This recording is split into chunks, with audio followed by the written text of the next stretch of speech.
Hi, my name is Nicole, and I am here with a message.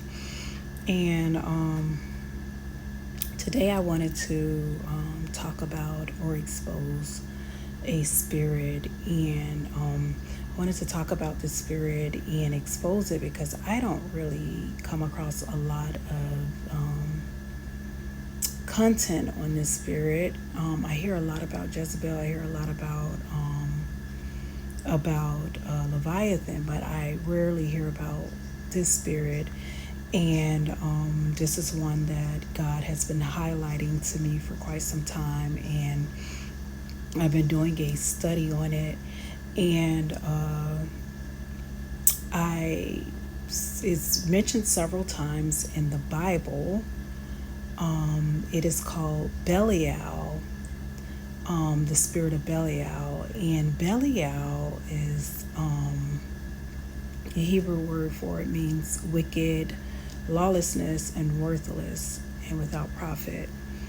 And this spirit, the spirit of Belial, is a very active spirit. It's one that, again, I don't hear a lot about it, but or I haven't heard a lot about it except for reading it in the Bible. But it is one that really needs to be exposed, because the more you learn about Belial, you'll realize it's in a lot of things, and it's like it's a chief spirit. Actually, it's not just like a spirit; it's a chief spirit, and it's a principality or a strong man.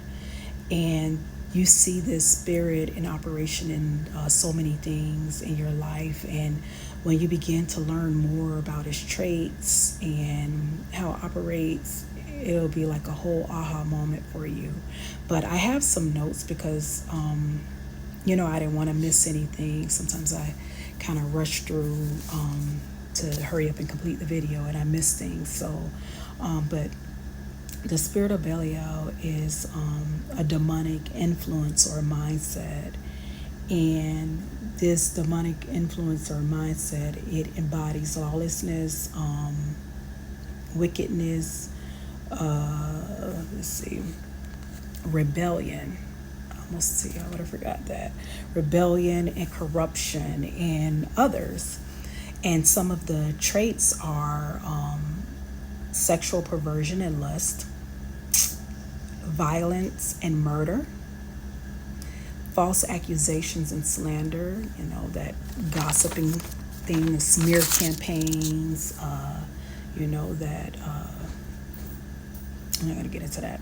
Idolatry and false religions, injustice and corruption and leadership as well. And this is just some of it. And the spirit of Belial works. It works with, or sometimes you'll see it work with Jezebel, Antichrist, and Leviathan. And we all know Leviathan, or Leviathan is the king of pride, known as the king of pride.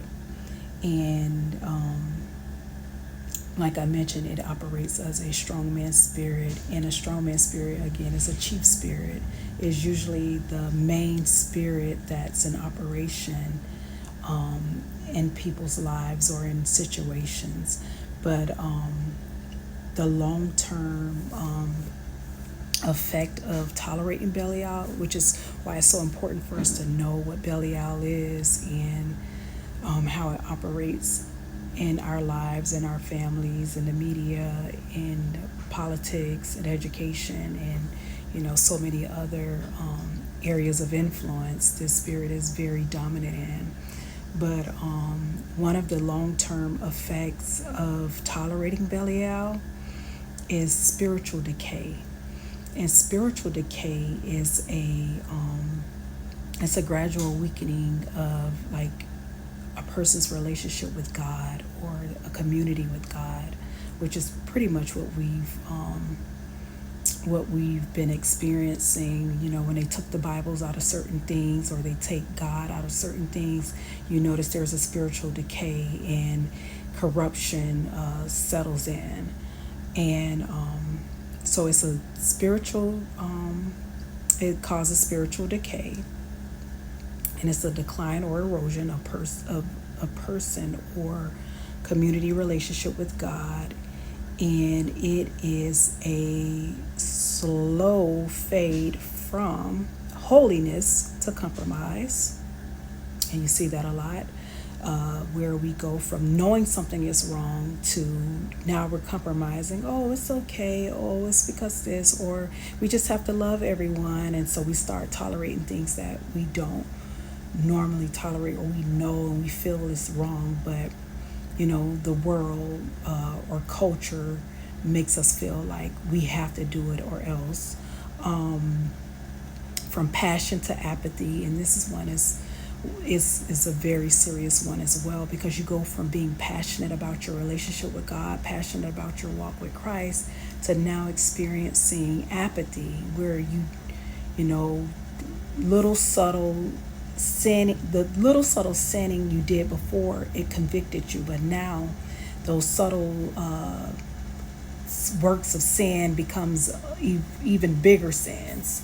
Like you no longer feel that conviction anymore, because that apathy starts settling in, and it's like a numbness. You become numb to certain things. Now it's okay for you to blaspheme God. Now it's okay for you to make certain jokes about God. Now it's okay for you to fornicate. Now it's okay for you to do things that you wouldn't do before, when you were on fire, had that passion for God. And then another one is it takes you from truth to deception. So these are some of the effects of tolerating belly out when it comes to spiritual decay. And I want to touch more on this topic as time goes on, but I'm just going to stop right here. And I pray that this message has brought some insight to someone. And again, I'll be back with more information on this topic. And until next time, you have a good one. Bye.